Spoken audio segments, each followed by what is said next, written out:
Now, because these acts don't support the night by buying a video, what tends to happen, and as Tommy found out on his way home from a gig a few months ago, was he plugged his headphones in on the tube on the way home to listen to mainly silence. Sorry, Tommy. This is actually the band he was referring to, by the way. What he actually got was a 4.5-minute recording. 30 seconds was him, hi everybody, my name's Tommy Taylor, etc. And then it was just 4.5 minutes of me whispering into his phone, I've got a fat cock and heavy balls. I have a fat cock and heavy balls, Tommy Taylor. So since then, he hasn't learned his lesson and bought a fucking video to support the night. He just puts his phone somewhere I can't reach it during his performance. Tommy Taylor, everybody, give him a round of applause, please. All the open spots tonight, thank you so very much. But I wanted to step up again for a very special friend of mine. It's the wonderful Mr. Tom Mayhew.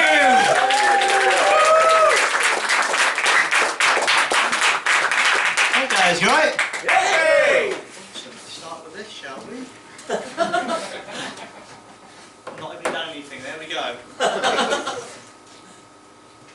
Pick a card, any card. You happy that one?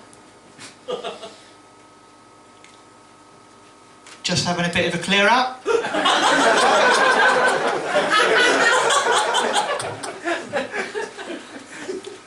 Anyone else want one? Or, apart from that guy, he has to pay to stop him from being tight, apparently. A strange amount of people have talked about religion tonight. I don't know why. I don't know if this is some sort of, I don't know, fucking religious festival. I didn't realise it. I was actually, I was raised Christian, which I'm not anymore because I grew up. I should say I don't mind people being Christian. I think you can believe whatever you like. I think you believe whatever you like. It's a tough life. Whatever you believe in, you believe it, and it, you know, whatever gets you through, that's amazing. I just wish my parents would talk to me about it a lot less. Genuinely, last week my mum said grace before we had a ready meal. And I was like, Mum, that's a ready meal. Like, surely that's proof that God doesn't exist. And you know, it's weird because I did really well in a comedy competition a couple of years ago. I got to the final 10 of this thing on the BBC, like the semi-finals. And when I got there, I was really proud of myself. And when Mum picked me up, she went, "We're so proud of you, Tom. You've done so well. Just, I prayed to God and He's come through." I was like, mate, He didn't write any of this. Like, because surely if that was the case, right, if you could pray and that would like define who is good at comedy competitions, surely all the people who beat me to the final would be those hilarious Christian comedians.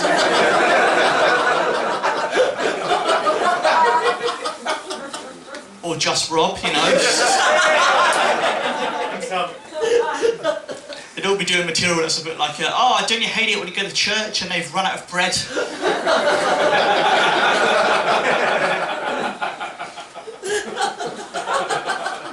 Well, like, my parents, they listen to a lot of really shit religious music. Like one of them, a guy sings for a whole 3 minutes, "I love you, Jesus, I love you, Jesus, I love you, Jesus." And he's had like fucking 2,000 years to write that. I was tempted to buy my mum some good religious music, because there is good religious music, like gospel music's really good, there's some good religious rap music. Again, Rob did it earlier.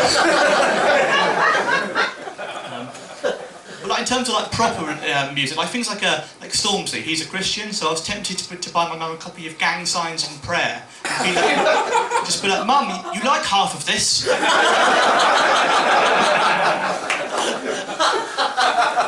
I mean, yeah, he's telling people to suck his dick, but it's in the name of God, it's fine. I think a lot of Christians in the media, they're not sort of good people. When you think there's someone like David Cameron said he was a Christian, and Jacob Rees-Mogg says he's a Christian, I don't think they're good Christians. I think they just use their religious beliefs to sort of reinforce their backwards policies. Like when Jacob Rees-Mogg says, "Oh, as a Christian, I don't think women should vote over abortions because it's against my religious beliefs." And I'm like, mate, you're a multi-millionaire who let people starve. Like, that's not very Christian. I'm quite sure there was a line in the Bible where Jesus says, "All rich people are cunts."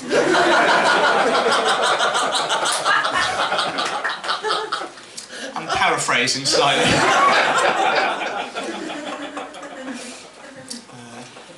As a feminist, I wouldn't hit Jacob Rees-Mogg because I think a woman should get the first punch.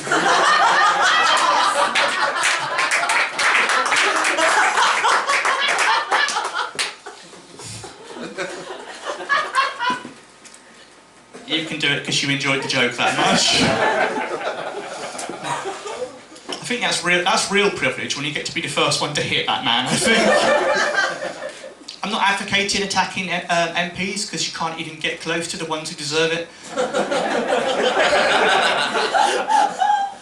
Though if you can get close to like Ian Duncan Smith, then feel free to like, you know, break his back, put him in a coma, something like that. Don't worry, he'll still find himself fit for work.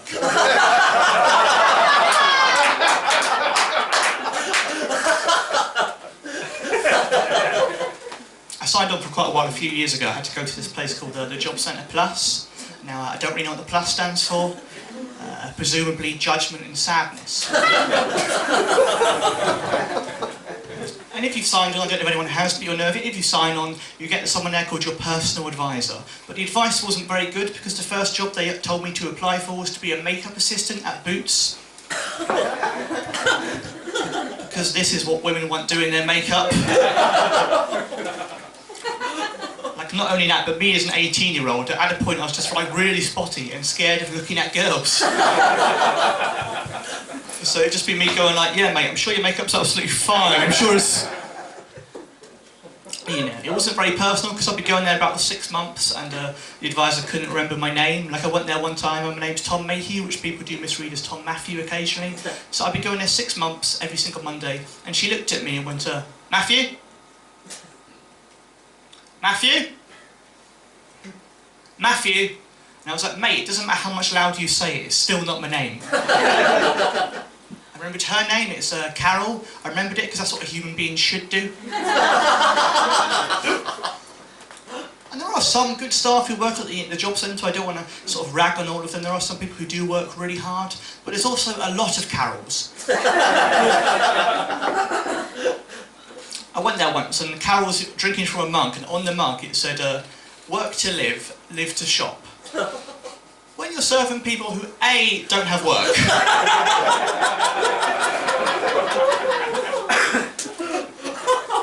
and B, they can't afford to shop, kind of taking the piss, mate. It's a bit like if you turn up to the doctor and hear the t-shirt which said, don't worry, I'm fine. But yeah, growing up we never really had much. We never had like nice clothes, Sky TV, self-esteem. I think there is a correlation between your confidence growing up, because like I was always the kid who couldn't afford to go on school trips or couldn't afford the latest video games console, so I always felt a bit shit about myself. Like I always had problems with confidence. And people always said, Tom, you should be more confident, mate. You should be more confident. You should really be more confident. And you'd think that would have fixed it?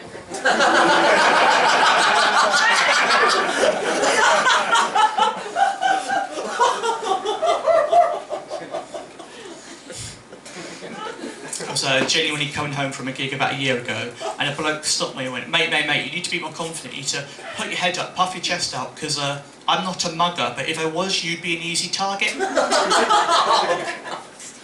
Don't know if anyone here has been a victim of a hypothetical mugging before.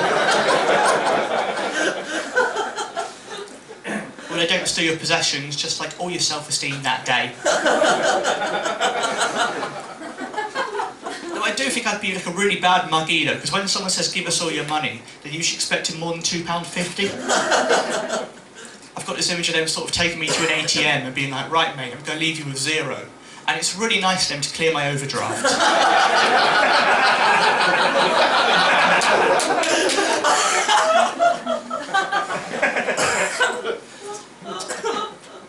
But yeah, back to Christianity. I think one of my main issues with it growing up is because in my life I've dated people of different genders. Like, I don't really mind what someone is, as long as you're not a fan of Paddy McGuinness. Which does make people say things like, Tom, does that mean you like having threesomes? It's like, no, I don't. Like, I can't imagine much worse than taking my clothes off and having 2 people go, oh, that's a shame.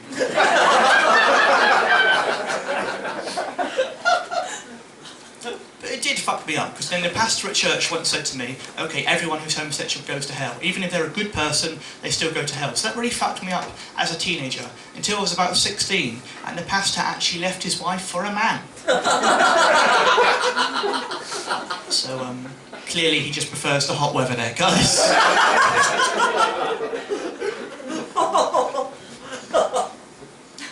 Just check in to see if the religious man is laughing. Good. What would Jesus say? He loves you, Tom. Rather he didn't. Like, if someone you're in a relationship loves you, that's lovely. But if you've not asked for it, like in the case of Jesus, that's fucking stalking, mate, isn't it? Being stalked by Jesus, just my fucking luck.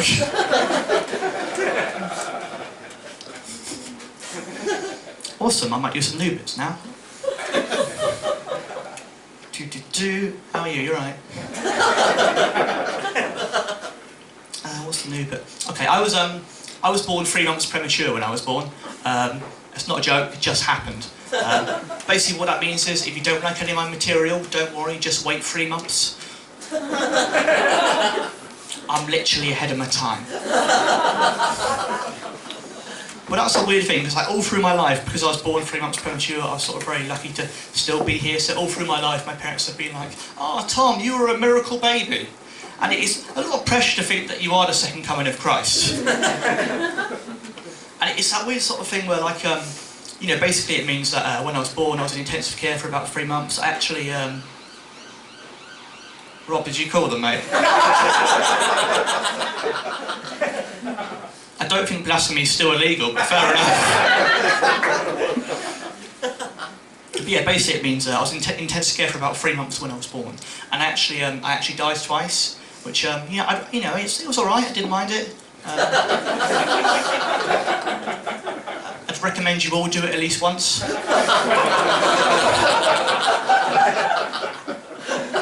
Good, saying this for my recording. That joke gets a tick. Any working class people in, by the way? Okay, you sound very happy about it, that's fine. Who said you were? Anyone over there? You over there, okay. Prove it. Have you got a mobile phone? Yes. Oh, you can't be working class. That was my impression of the right-wing media.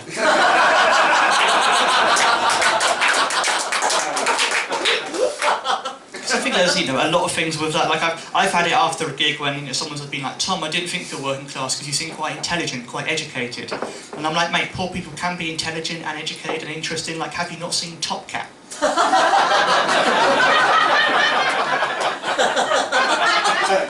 But there are sections of the media and people who do try and, I think they always try and disprove suffering. Things like, I went past a homeless person recently, and someone I was with who wasn't a friend because he was a dick, he basically went, "Oh, that guy's not really homeless. He just pretends to be homeless to get money and then goes back to his home at night." And I was like, "Mate, that guy's got like 2 teeth. Like, if he's not homeless, can we get him an Oscar? Because that's fucking method acting right there." Tip number 2, good job. What's the next bit? Oh yeah, it's kind of, I've never really wanted kids, because I've never really had much money, and I feel a very expensive thing to have kids. I do feel like if I had kids, I would straight away be trying to make them go viral. I mean it in the internet sense, not in the anti-vaxxer sense. Tick 3, we're on form, okay. It's a weird thing when sometimes people say to me, "Tom, I really like your hair. I really like your hair. It looks nice." And it's literally like they're going, "Tom, I like the fact you're poor and you can't afford a haircut." That one's not a tip yet. See it in 6 months, mate. It'll fucking smash. It'll be amazing. But I don't think poor people are blamed for too much. I think it's unfair to blame us for both the recession and Mrs. Brown's Boys. Like, I don't really like Mrs. Brown's Boys. I don't think it's a good show, but I think people are like massive dicks about people who do like it. I think it's fine if you do like it. That's fine. Just don't make me watch it. But it's all right. It's all right for you to like it, because I find it really weird when people have that sort of snobbish attitude towards comedy. Because how can I judge someone who watches Mrs. Brown's Boys when, if I go far back enough in my life, one of my comedy influences was genuinely the Chuckle Brothers. But how can I judge someone for watching Mrs. Brown's Boys when one of my genuine influences was people going like, "To me, to you, that's not fucking..." Stuart Lee wouldn't do that, would he? I mean, if he did, I'd fucking watch that. Genuine thing, do you guys know, do people know the Chuckle Brothers? I presume you do. Yeah. I'm from Skeg. Sorry? From Skegness, I live there. Really? Yeah. Okay. Only one of them was now. Yes, sadly. Oh my God. Sorry, I derailed it. Wow, imagine saying that when my set songs. What a lovely way of ending the night that would be. Did you see them growing up then? They're in and out this summer season and everywhere. I genuinely just want to chat about the Chuckle Brothers. Fucking underrated, the Chuckle Brothers. It's not even a joke, they're fucking great. Oh, should we go watch... Anyway, I can't... I like football. I've always liked it growing up because basically it meant I could talk to people from my granddad's generation because I can't talk to them about much else because I don't like cars and I'm not a sexist. You know, those are things like, Tom, what's your favourite car? And I'll be like, I don't know, Brum.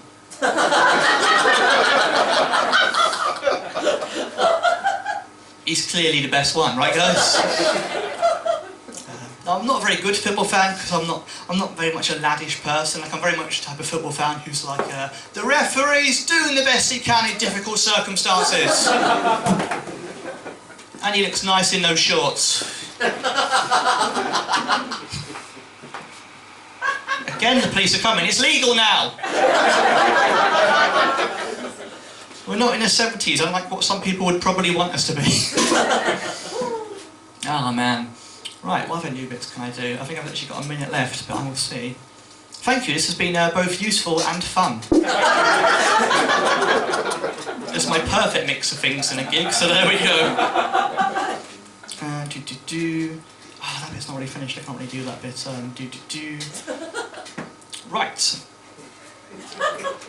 When I do this in a show, this will be a bit closer to the bit earlier, but isn't it weird I find when people say things like, because someone genuinely said to me the other day that, oh, have you seen, prisoners, they've got it better off than we have. Which I don't think they do, mate. Because surely if they did, that would be like an aspirational career. Like, if prisoners really had it that well off and you had kids, you'd be going, Johnny, when you grow up, I want you to stab someone, because then you'd be like, at least you own your own place. Which you're never going to do otherwise in this society. At least people will remember you, you've left your mark on the world.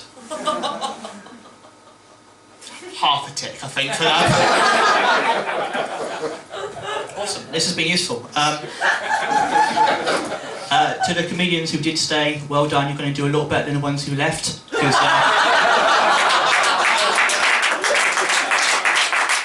honestly, this game's half, 90% network in this game, so don't leave early, otherwise, yeah, you'll get to bed early, but fuck it, I'm not going to talk to you, so we can do that, Oh, I can't stay for the whole gig, I need to watch Homes Under the Hammer. Get over yourself, mate, Jesus. Oh yeah, you said the mic stand was broken, which, it's great stuff, so I'm going to pass back to the human mic stands. Here's Alfie Notes, thanks guys.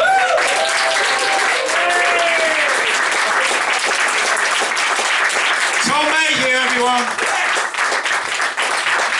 One of my favourite people in comedy. I'm very proud to say that one of the first ever gigs Tom ever did, I believe, was with me. Is that fair to say, Tom? Yeah, it was, yeah. One of our nights, and he's just sold out his first run at the Soho Theatre. A massive round of applause for that beautiful man. Thank you, Tom. So we are indeed at the end of the night. Let's just cover a little bit of bases here. Lydia, you said